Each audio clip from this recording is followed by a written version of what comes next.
Welcome to the ultimate supercar test. I've been asked to choose the best machine from this amazing collection worth over £3 million. Most supercars spend their lives under a dust sheet in an air-conditioned garage. It's a crime. They should be seen, heard and driven. Or should they? I'm looking for a rocket ship I can use on the road and the track. It must be exclusive and do over 200 miles an hour. It should also be rewarding to the driver and the eye and be genuinely usable. One thing's for sure, we're going to have a lot of fun finding out.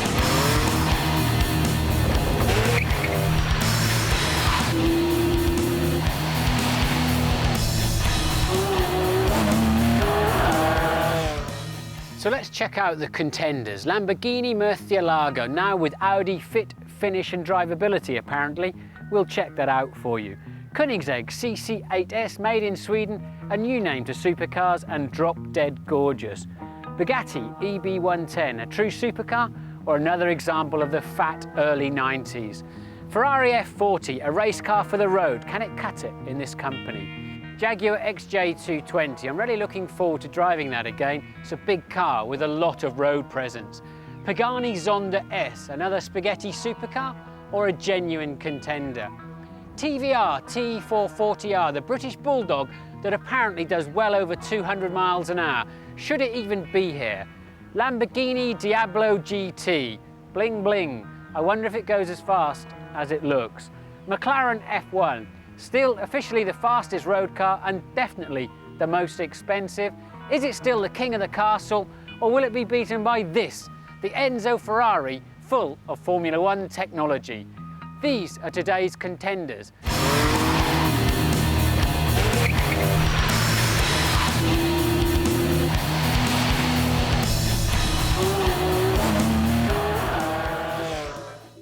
So first up is this, Ferrari's legendary F40. It has a twin-turbo 3-litre V8 that generates 478 brake horsepower and is good for 201 miles per hour.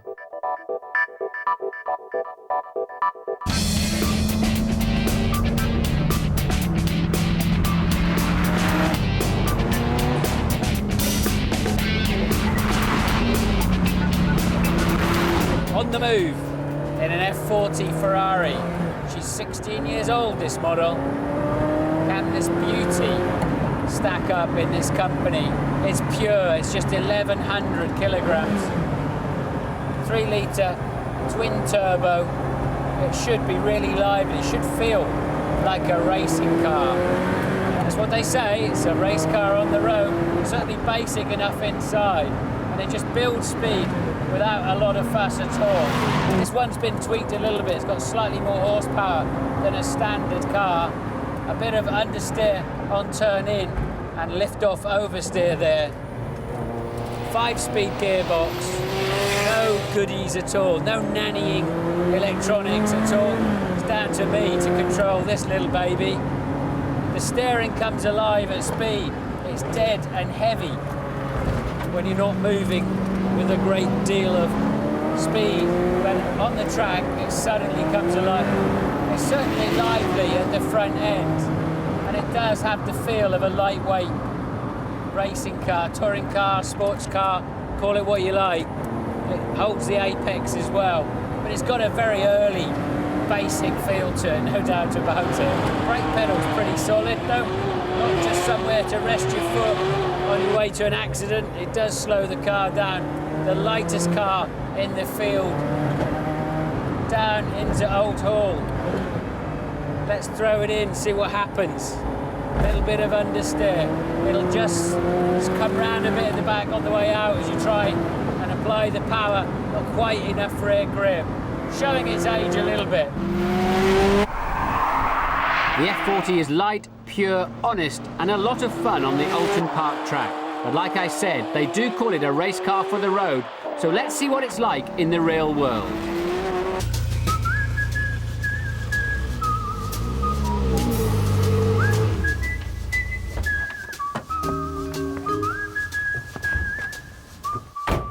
So the F40 was great around the racetrack, but remember, I'm looking for a supercar I can use every day.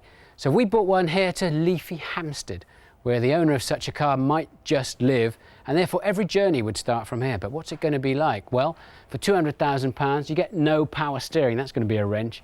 You need the leg of a shot putter to press the clutch. It's glued together. There's no music. There are no carpets. You have to wind down your own windows, and it seems there's an old piece of linen line to open the door.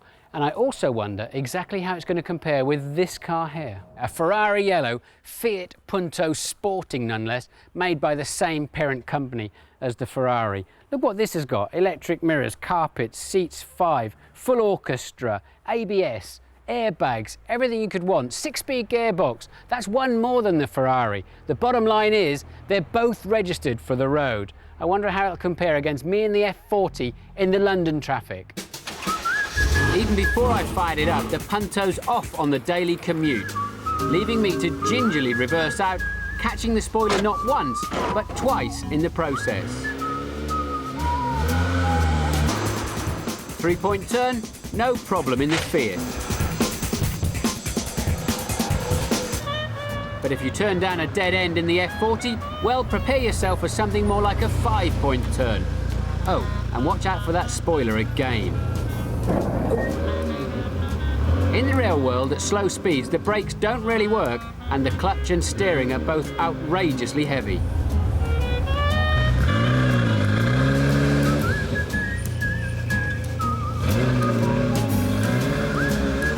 The Punto relishes sleeping policemen, whilst this supercar seemingly wants to wake them all up.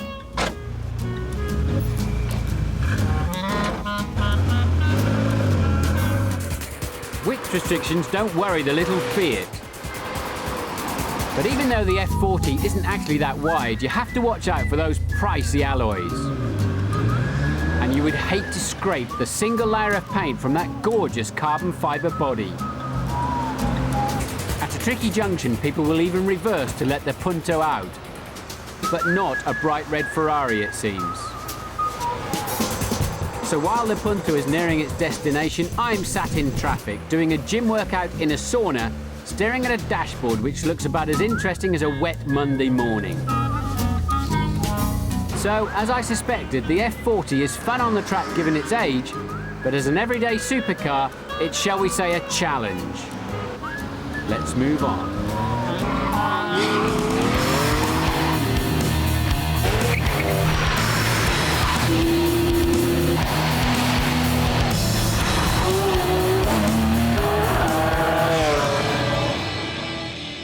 This is a Lamborghini Diablo. Not any old raging bull, but the last of the line. A range-topping 211-mile-an-hour GT version that was quickly slipped out of the factory before those sensible Germans from Audi took over the company. Under the not-so-subtle body kit, the GT is actually lighter than the standard Diablo and more powerful. Out onto the track then in the fearsome Diablo GT. Surely a car more designed for the road than the racetrack. First impressions are that it turns in extremely well. The nose of the car, especially for such a big machine, just points in handily at the apex. I want to try and heel and toe, but the throttle and brake pedal are too far apart, and I can't really get a nice, slick shift. I can blip it on the way down, but not with my foot on the brake at the same time. See if I can get used to that. Flat on the floor now. I mean, it pulls quite well over 5,000 revs. The brakes are solid. Let's check it out under heavy braking here for the Hizzy chicane. Good. Can't complain about that at all. And nice and stable and square. It feels though as if the brakes are not going to do too many hot laps of a racetrack. And once again, you've got to get it well over 5,000. Long throttle travel. Back end of the car going like there, and even at 110 miles an hour, the wheels lifting slightly off the ground and spinning. Once again, nose pointing in very predictably, very nicely. A bit damp under the trees here, so give it a bit of respect. Check the brakes then, down into Lodge hairpin. Gearbox a little bit clunky, you have to give it a fistful to get it to change. So, I'm happy with the handling, I'm moderately happy with the brakes. The gearbox is a little bit clunky and heavy. The engine a bit empty. Still making plenty of noise.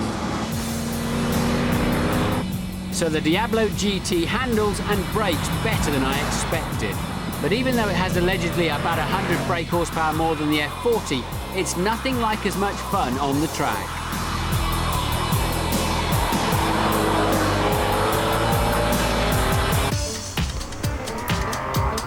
Perhaps it'll be a different story out on the road. Remember, I want to test whether these supercars can cope with the sort of mundane chores that we all have to do every day. Like popping down the supermarket, for instance, for the weekly shop. Including, of course, finding a parking space. As ever, one spot left, and it's absolutely tiny.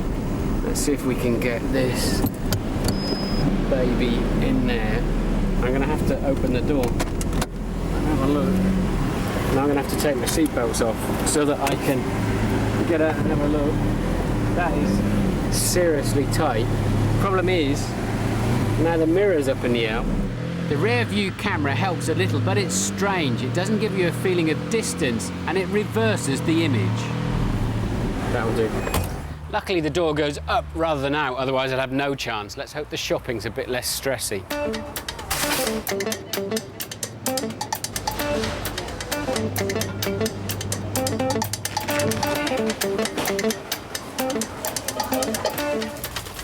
Well, that went all right. The more you spend, the more you save, of course. Let's see how we can get it in this. Well, it's quite a big car, actually. Let's take a look under the front first. And it's full of a vent for some kind of cooling. We'll get some red wine in there, though. Bit of room temperature when it gets back. Extra virgin olive oil. What else can we get in? Spaghetti might just fit on that ledge, but it might block the fan. Anyway, we'll give it a try like that. Right, now surely they left some space at the back, as there's none at the front, but they haven't. It's full of 6-litre V12 and a big exhaust system. At least I can warm the bread up on the way home, so we'll slot that in there.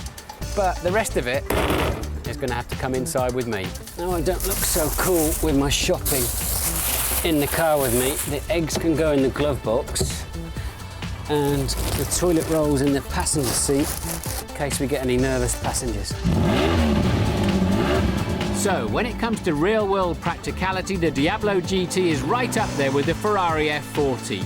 It's a nightmare. Parking takes forever and there's no space to put anything. Plus, with all of those scoops, vents and wings, it's difficult not to feel very conspicuous when you're driving it. Lamborghini knew that too, and that's why they gave us this, the Murcielago.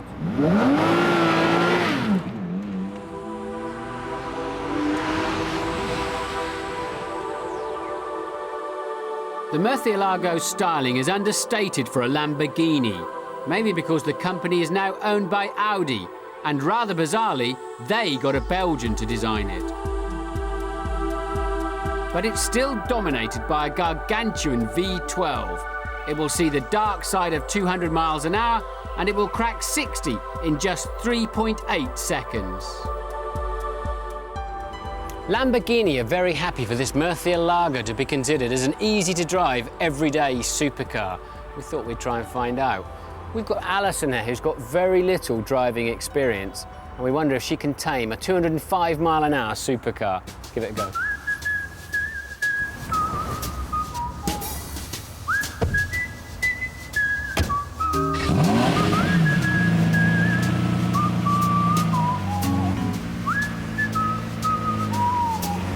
Never driven anything like this in my life.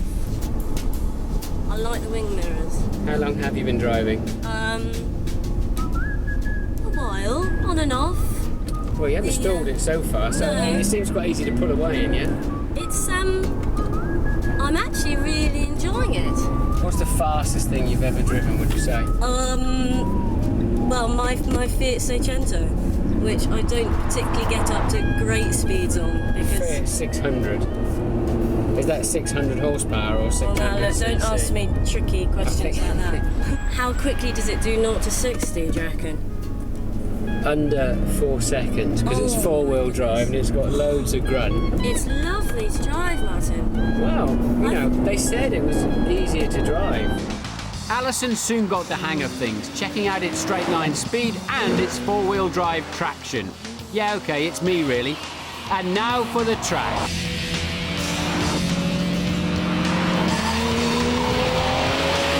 This is going to be interesting to see how the Murcielago compares with the Diablo on the racetrack. Four-wheel drive versus two-wheel drive.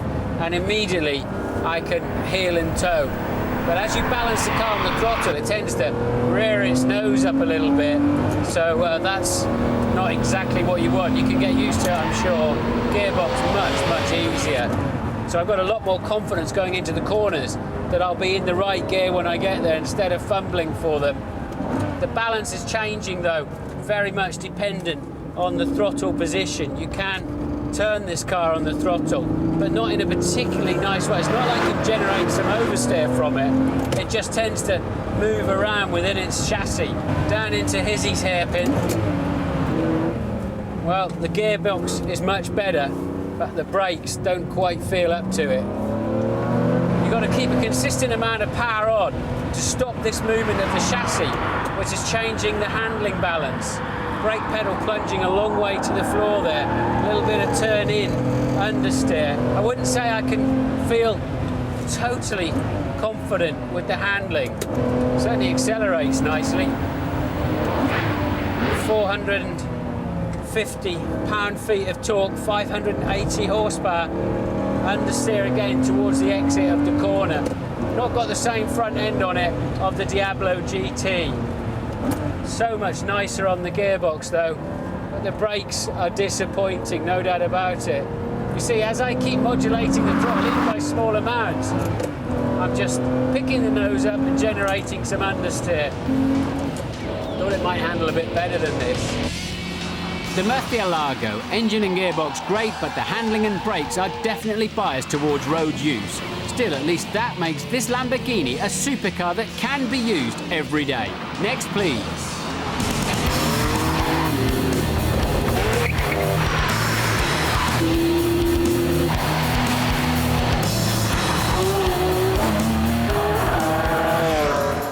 This is the TVR T440R, and earlier I questioned whether it should even be here. Well, let's find out. It has, as its name suggests, 440 brake horsepower, and it will hit 60 miles an hour in under 4 seconds. It may not have the prestige or racing pedigree of some of the other machines in my supercar lineup, but it does have one advantage over them.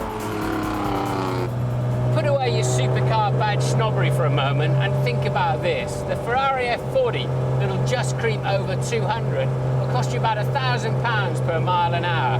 The Bugatti, half as much again, and the XJ220, the big fat Jag, over double. This car, if it goes as fast as they say, costs you a mere 400 quid per mile an hour. And if nothing else, it goes and sounds like this. The sound is phenomenal, and there are plenty of other things to like about this TVR. Firstly, it's just £75,000, cheap as chips in this company. Secondly, it'll do 0 to 100 in just 8 seconds. Thirdly, there's not a panel, nut, bolt or screw that's not made in Britain. Rule Britannia. Finally, last but not least, they say it'll do 215 miles an hour. Not today, this is still a prototype, but we are going to give it a bit of a pasting around the racetrack.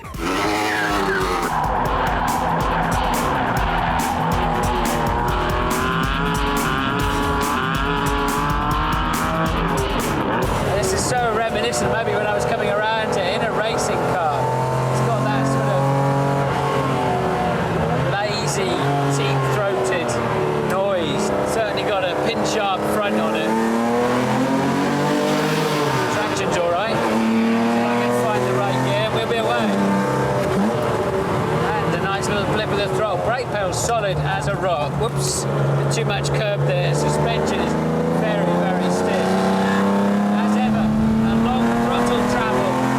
TVRs tend to have that.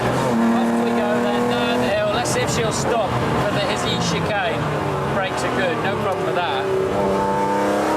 Had 2 or 3 bites at turning, I've got to smooth it down a little bit on the wheel. Just incredibly noisy if you're on the road. On the racetrack in a helmet, it doesn't matter. Let's see how she goes into the Druid's double apex. Will it stay consistent? A little bit stiff on the rebound there, just hopping over the top of the hill. Good confidence on the brakes. That's all right, not bad at all. But I do feel confident giving it a nice late brake into turn 1 here. Hold on.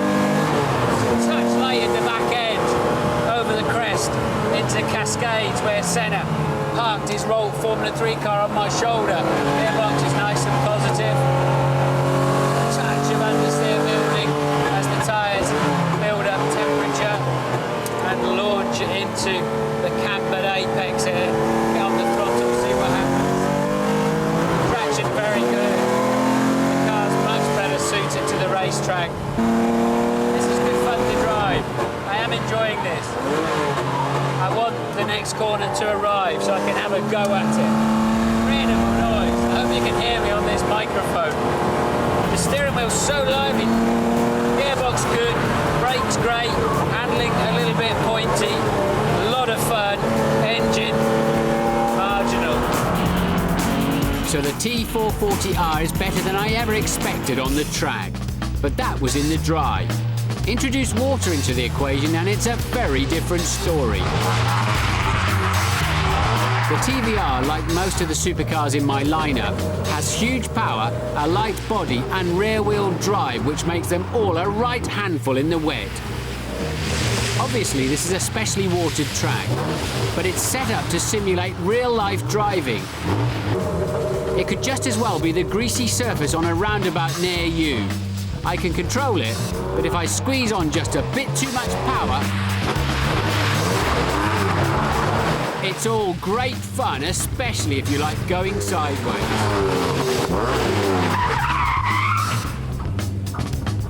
So, the T440R. It's in the 200 mph club and it's fun on the track. Plus, you get unusual looks and a truly unique interior. But it has to be said, it's a little bit too raw, even for an ex-F1 driver like me.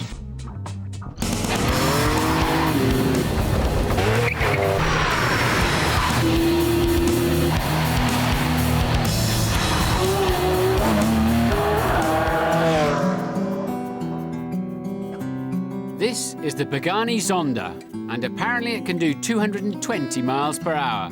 But as I've yet to drive it, I have no idea whether this is another spaghetti supercar or a bona fide member of the club. So I came to Modena, the sacred home of the Italian supercar, to find out what this Pagani is really all about.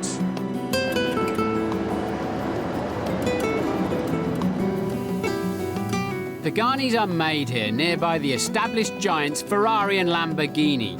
But this £320,000 supercar is crafted in a small industrial unit on the outskirts of town.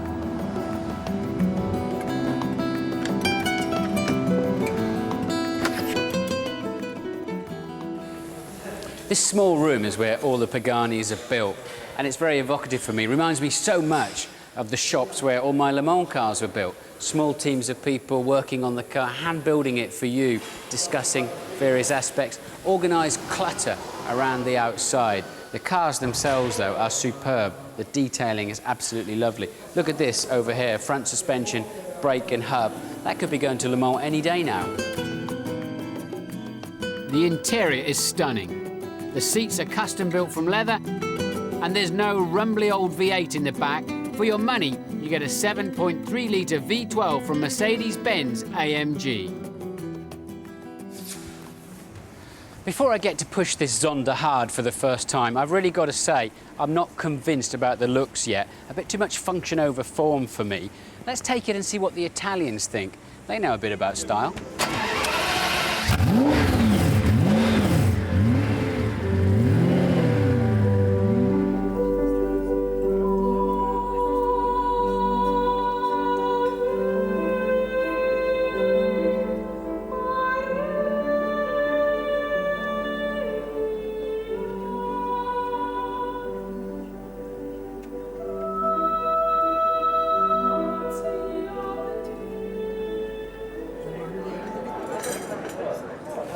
Well, they seem to really like it, and I have to say it's growing on me too. That's the great thing about a true supercar. It's not just the thrill of driving it, it's also the pleasure you give to others. But the real pleasure will be up in the mountains at speed.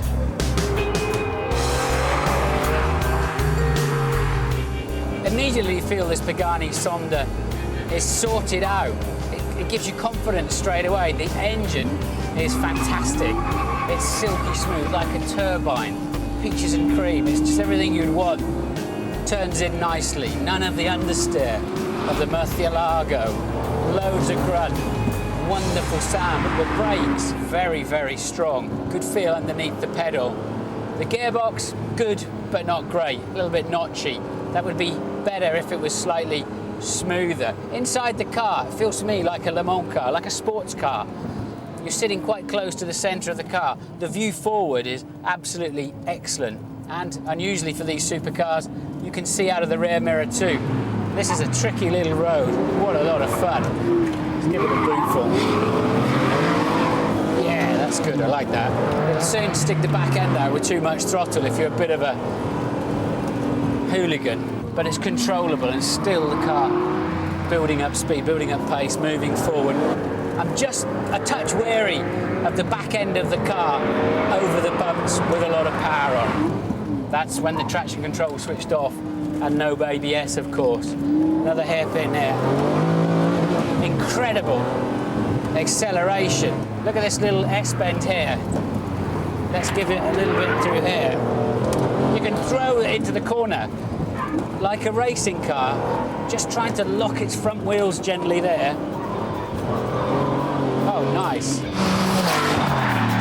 I couldn't wait to get back to the UK and thrash one properly around Alton Park. No signs of it being too soft in roll in the early stages. Now, I didn't like the gearbox of the car in Italy. Later on, Mr. Pagani himself said it was a brand new box and hadn't been fully run in. This should be better, but still I feel the need to be very positive and firm with that gear shift. Changes direction nicely. And this is a new part of the racetrack that's completely different from when I used to race Senna here. I had a couple of epic races here with Senna in Formula 3 when we were having a ding-dong battle back in '83. And I've driven several different types of car around here. It is a thrilling racetrack into Druids Bend. The back end wants to step out. It's set up a little bit for oversteer, so you still have to watch it. Remember, 555 horsepower, but more importantly in this car, 750 Newton meters of torque. That's a lot of grunt underneath your right foot, so you've got to watch the back end. Down into the hairpin, the brake pedal feels really positive and firm. It's good.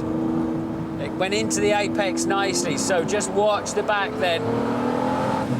Dares leap over the blind crest, still being careful with the throttle pedal in these tricky conditions. This is a great car. It was great on the road and it works well on the racetrack too. Really, I don't see any flaws except for the high-speed balance in the web. Apart from those slight oversteery antics and the notchy gearbox, the Zonda is a truly amazing supercar. Easily the best so far.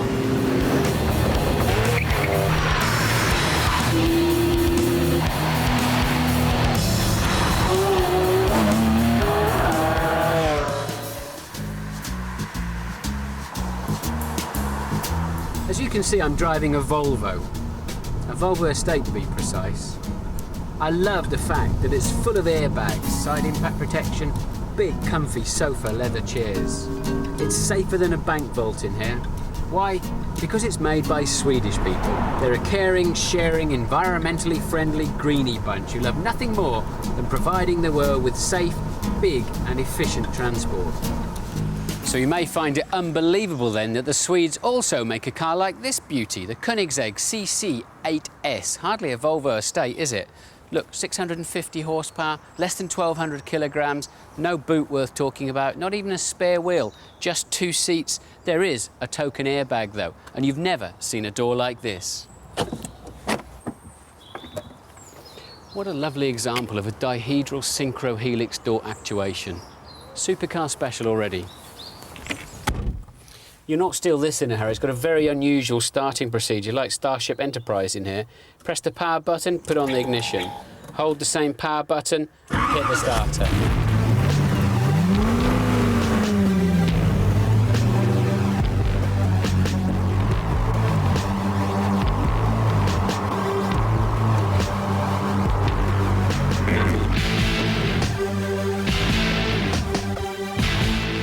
There's no doubt that this is a stunning looking supercar.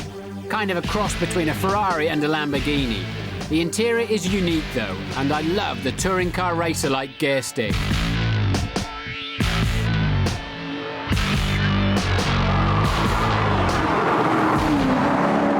So what kind of supercar have the Swedes put together? Well, it's as far away from a Volvo as you could ever imagine. It's so noisy. You feel like you're inside the engine, not the cockpit, but it has got loads of grunt, 650 horsepower of it. It really does accelerate nicely. The gearbox is good too. Got a long throw on the lever, but it enables you to place it nicely, and it feels a bit like a DTM or a touring car, right where you need it. The steering is weighted well, and the nose of the car turns in very nicely. There goes that incredibly noisy engine. The driving position is good, and the seat, the steering wheel and the pedals, exactly where I want them. You can move them around, that's good. Forward visibility, excellent. Reminds me very much of the Toyota GT1 cars I drove at Le Mans in '99 and 2000. Rearward visibility, difficult. Mirror's not too bad, but I find myself not having to be concerned about where the rear tyres are, as I did in the Pagani. It's not so wide. The back follows the front more naturally, and you just press on. But I have to say, whilst it's got potential, it very much feels a car to me that needs an awful lot of development. It's very rough around the edges. I'm not that happy pushing it on the road. Let's see what it goes like on the racetrack.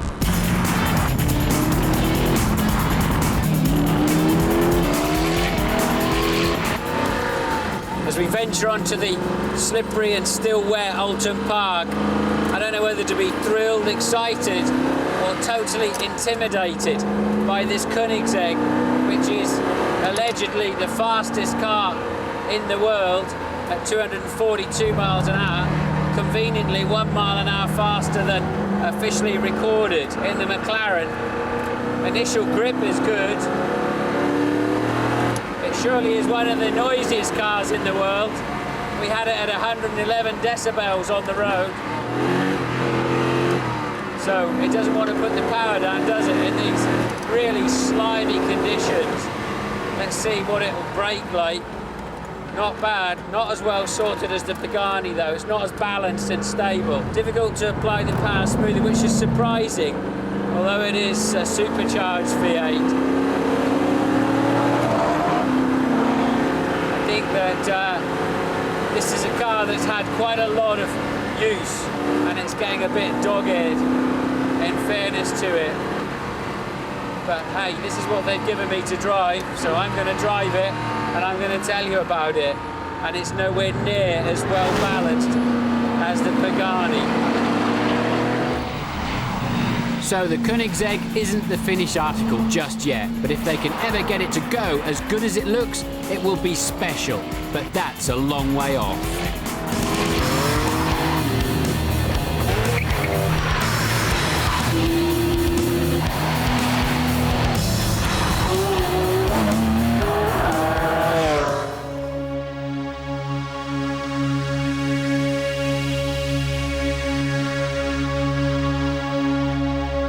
Next up, we have the Jaguar XJ220.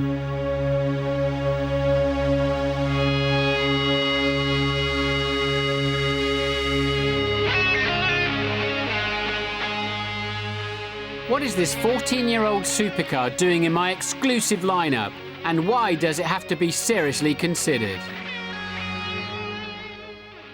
Well, it's certainly not because it cost £400,000 as they launched it into a worldwide recession. And And it's definitely not because it's pushed along by a glorious, wailing, race-winning pedigree V12.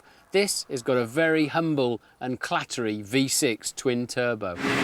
And it couldn't be because its 550 horsepower is transmitted through a high-tech four-wheel drive system. This, despite the promises, is merely rear-wheel drive. And it's certainly not the brakes. Never step out in front of a moving one of these. And it's not the usability, it's the widest supercar in the world. It's just got enough room for two people and a tiny briefcase. So why is the Jaguar XJ220 in my top 10 list? Well, many other supercars claim to do well over 200 miles an hour. This Jaguar actually does it. How do I know? Well, I was turning the wheel and pressing the throttle when it happened. Back in 1992, Jaguar were very keen for this car to do 220 miles an hour. So they sent me a private jet, sent me down to Nardo in the south of Italy, where I had one of the scariest days of my life. This is what it was like.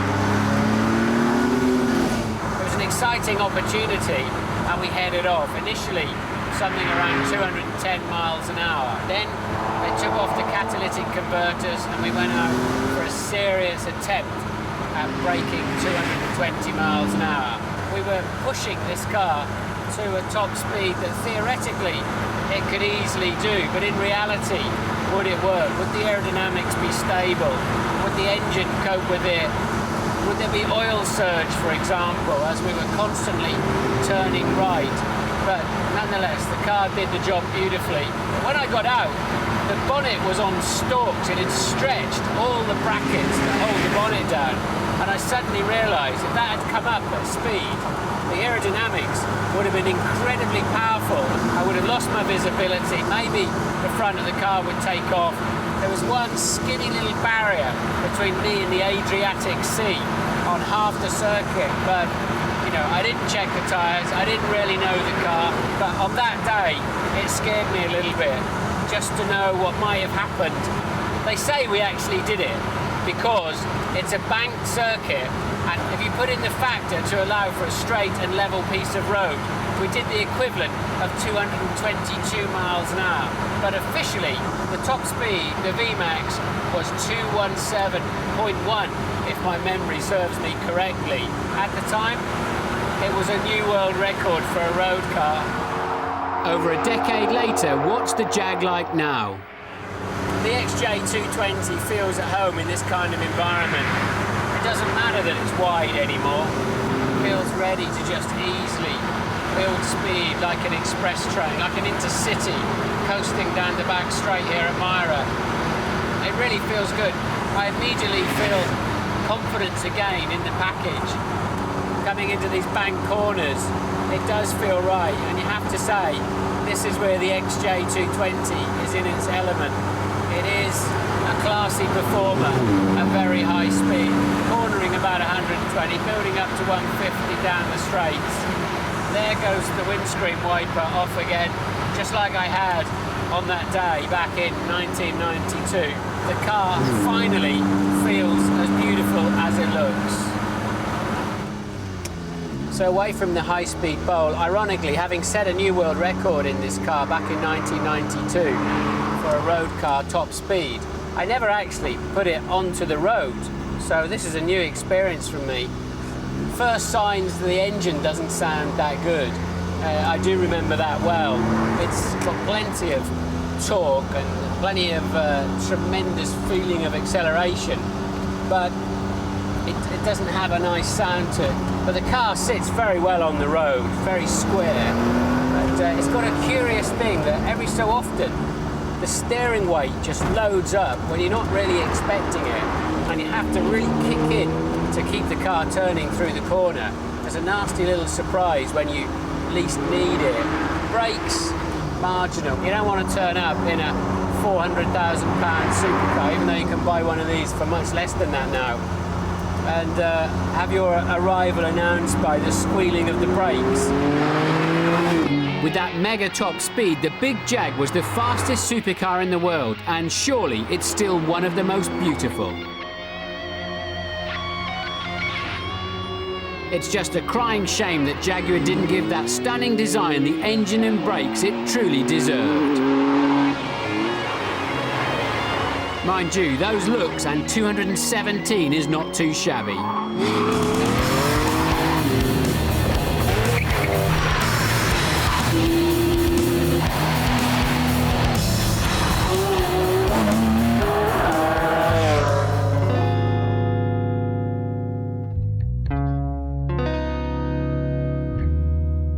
This is the only car in my lineup that you have to be invited to buy. And if you're one of the lucky few, it will set you back £450,000. It's got a 12-cylinder 6-litre engine giving over 660 horsepower.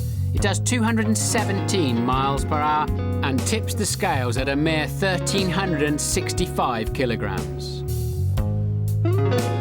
So to the Enzo, named after the great man himself. Not difficult to see where the inspiration came from for the front styling. Plenty of Formula 1 clues inside too, with paddle gear shift, lots of dials and buttons on the steering wheel, adjustable pedals and carbon ceramic discs. Unlike Michael Schumacher's Formula 1 car though, this comes in 3 colours, red, yellow and black. But is it a good looking car? What do you think? To me, it's dramatic, but not exactly beautiful.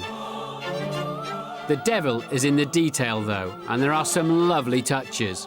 I could spend hours exploring this car.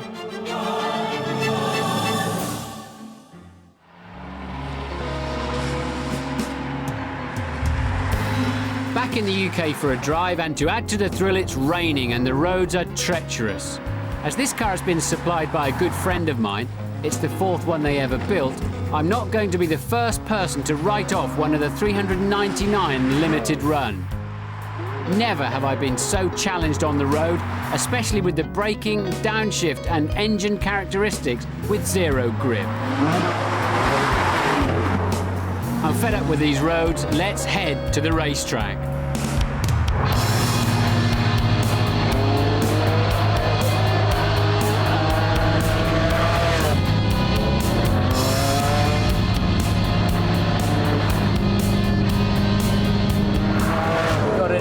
Race mode at the moment, so it should change gear a little bit quicker. Glorious wail from that V12 Ferrari engine. Little twist of oversteer there just to make sure I'm paying attention. At the moment the traction control is ready to square that up, and I was surprised. It feels quite wide at the back. Fantastic view in your mirrors. Your interior mirror, you're looking at the Ferrari V12 through a hole. And then in your side mirrors, either side, you're looking at the enormous air intakes, and such an experience in here.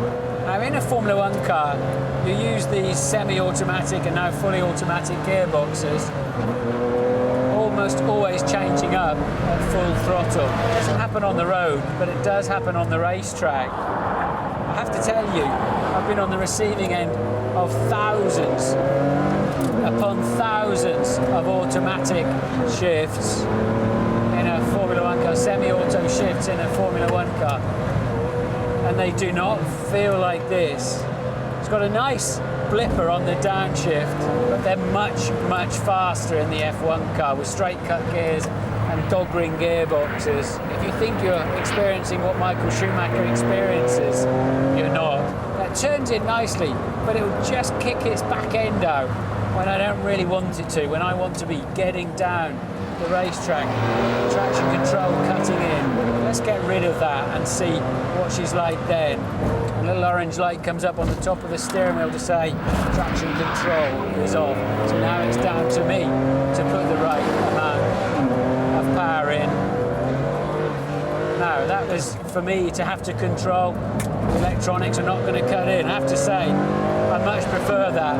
I drove this car on a wet road this morning on a leafy lane. I have to say I found it extremely intimidating because it was difficult, especially with the downshifts and a lot of engine braking, ready to lock the rear wheels on a wet road. In the dry though, it's fine, quite neutral, good turn in, good front end, with that little tendency just to kick out. Brilliant acceleration. There we go, past the pits, down into Old Hall. Now the brakes are really working. They're Those carbon metallics are really beginning to do their jobs now. This car is nicely sorted, unquestionably done a lot of work on the racetrack. The slow-shifting gearbox is the only disappointment. The Enzo is beautifully put together and super fast on the track, as you would expect from Ferrari.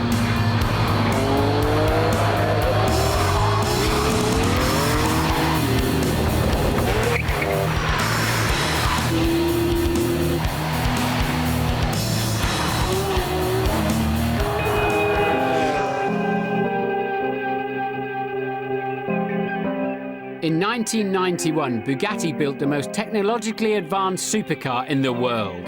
The EB 110 was so far ahead of the game it made anything from Jaguar, Ferrari and Lamborghini look prehistoric.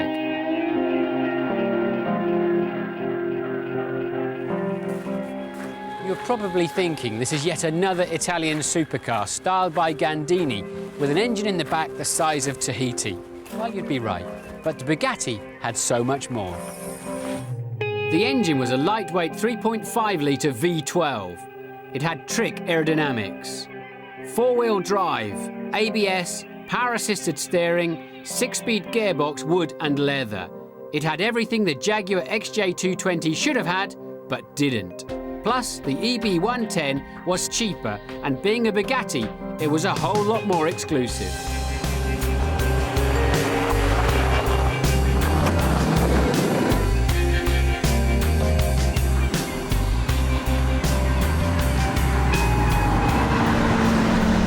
Considering this is over a decade old, I'm a fan of the carved-from granite looks and the technology they tried to apply. It's the second time I've driven an EB 110. The first time was back in 1992 when my Grand Prix teammate was Michael Schumacher at Benetton. He turned up for a test at the Paul Ricard circuit in the south of France in a bright yellow one and offered me the chance of a run. I took it down the famous road from Paul Ricard to Brundle, gave it a bit of a thrashing. I mean, it was quick, but I thought it was a little bit strange. Had no power till it got to about 5,000 revs. And then you have to keep stirring up the wide gated gearbox to keep it running. I told Michael when I got back to the circuit and he next got out of the Benetton, yeah, it was okay, but nothing special in my view. His famous long chin dropped just a little bit further. He thought it was great. You've got to remember though, the car he'd come from was a 5-door Escort hatchback. I guess he's moved on a bit these days. But it is a car that you can cover some distance in. You could happily take somebody else's girlfriend away for a nice weekend at a country house hotel in this car. It doesn't rattle the fillings out of your teeth. I suspect it'll work better on the racetrack where you can keep it in the zone, choose your braking points, choose your gears, and that's where we're going to take it now.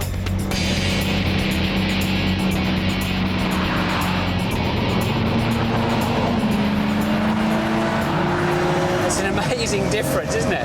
This is fun to drive on the racetrack.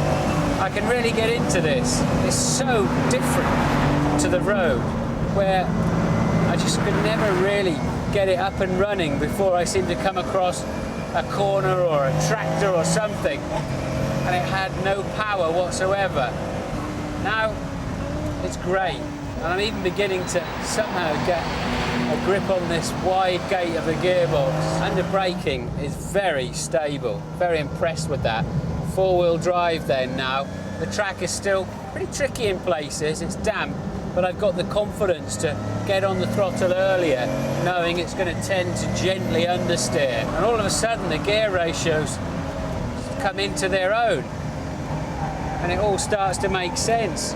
Front right tyre through this long cascade bend, beginning to hurt already, just a little bit less grip, lap by lap. Let's try it into another one here at Ireland. You can hear it, tyre starting to sing now. Into the shell hairpin, throw it in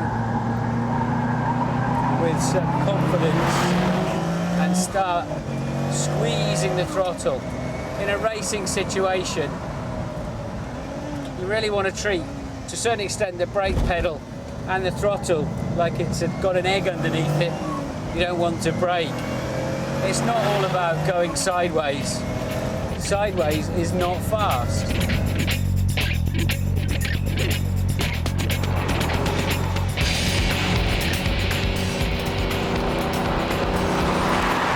The only time this car slightly makes me nervous is over a crest where I have to start braking and downshifting.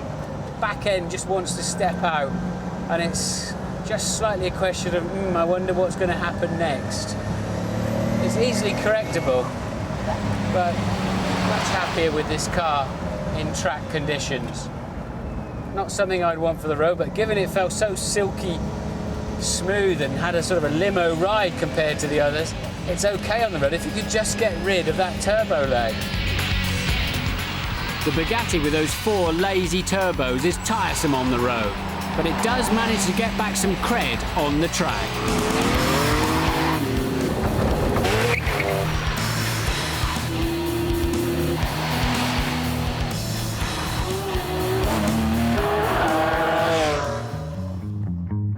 This is the McLaren F1. It may be over a decade old, but it's still officially the fastest supercar in the world.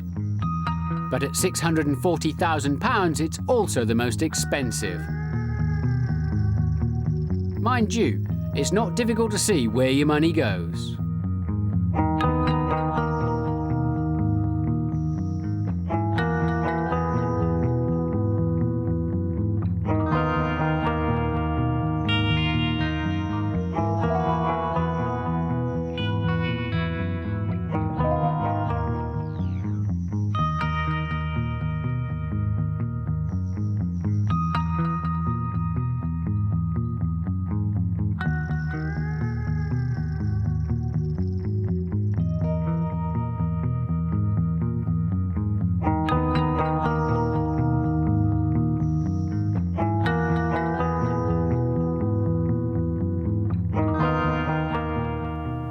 The McLaren F1 was designed as a road car, but it went on to win many races. It's got a quad-cam 6-litre V12 engine, especially designed for this car by the M division of BMW, giving over 627 horsepower.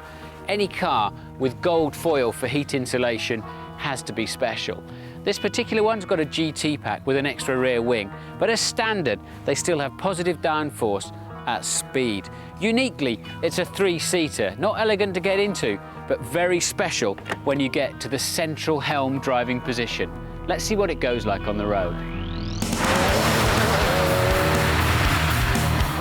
A McLaren F1, it's pouring with rain. It's a leafy autumnal day. There's mud on the road. It's been a long hot summer, and the roads are supremely slippery, as we just nearly found out. I'm sitting plumb in the middle of this car. I feel immediately in charge of the car and the road. It's not ducking and diving on the bumps and cambers. It feels planted. But no traction control or ABS on this one. No nannying electronics. You've got to drive it and respect it. The power delivery is absolutely linear. The gearbox is a treat. Quite a long throw forwards and backwards, but very, very precise across the gate. The clutch is light and precise too. The brake pedal is firm and reassuring, but it takes a little time for those big performance brakes to bite. I love this car, the integrity, it's hewn from solid. Everything has a function and a form. There's nothing more in here than you really need, but there is everything you do need. It's great inside, the wipers are working, it's not misting up, nothing rattling and shaking at all. The interior feels good, purposeful. I love the central driving position.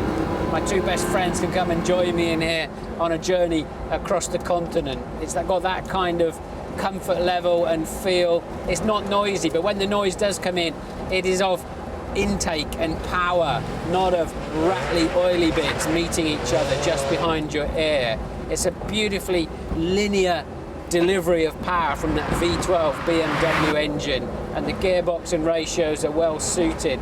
It's very tractable. You can cruise along at low speed, or you can give it plenty and it'll answer your call, whatever you want. As you can tell, I quickly fell in love with the McLaren F1. You wonder what there is left to say. Let's put it on the racetrack and see if I still have the same feeling. First impressions are a great turn into the corners. The nose of the car goes in well, but mid-corner on the apex, the steering gets a bit heavy and dead. That was a disappointment. On the exit, the traction was superb, and the general balance of the car, oversteer and understeer, was just what I wanted. But the brakes were a major disappointment. I thought they were performance related, but they just couldn't hold a candle to those on the Enzo Ferrari. Nonetheless, a lovely package, road bias, tremendous experience.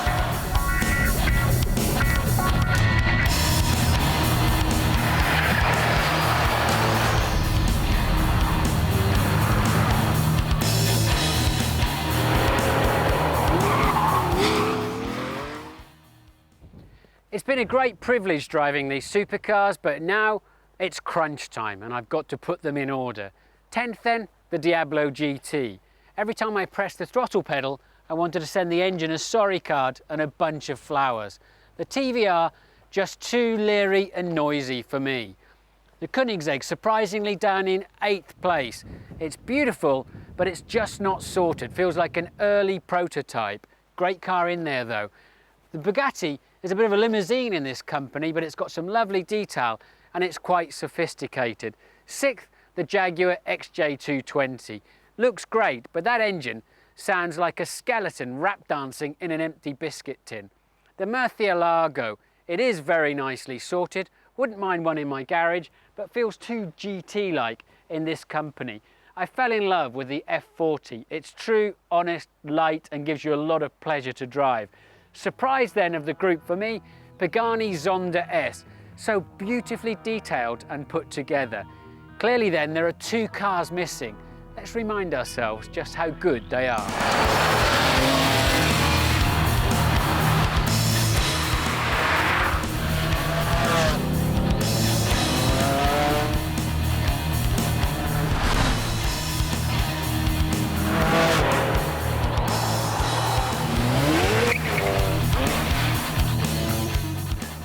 So after a month-long battle, it's down to these two. Amazingly, the Enzo is over a decade younger than the McLaren F1. I prefer the Ferrari steering, brakes and dials, but everything else is better on this car. It is so practical, it's sensational in every way. The McLaren F1 is still the king. I like the looks, performance, feel, drivability, visibility, three-seater usability, the engine sound, fit, finish and detail. But that's not the end of my supercar story.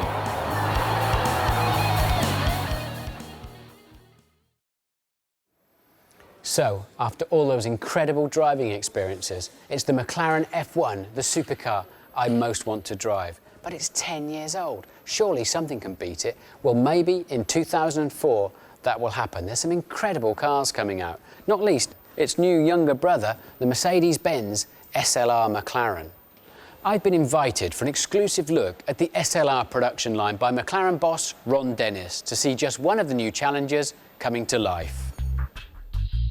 Using McLaren's latest pool of Formula One technology, the SLR promises to be both more powerful and even more usable than our winning F1.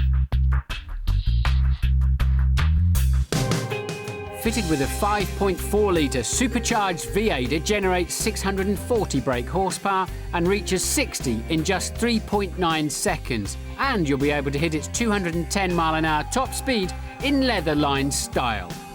It costs £250,000, which is peanuts alongside the McLaren F1.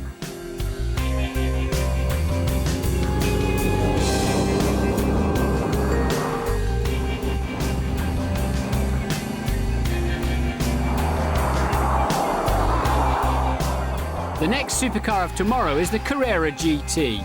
Slower in top speed than the SLR, but being a Porsche will be hard to beat on road manners. Ford haven't been on the supercar scene since the legendary GT40, but now they're back with a supercharged V8 reincarnation of the original. Good, I'm told, for 200 miles an hour plus. And finally, with the help of Volkswagen, Bugatti have been resurrected with this the Veyron. 8 litres, 16 cylinders, 4 turbos and 1001 brake horsepower, no less.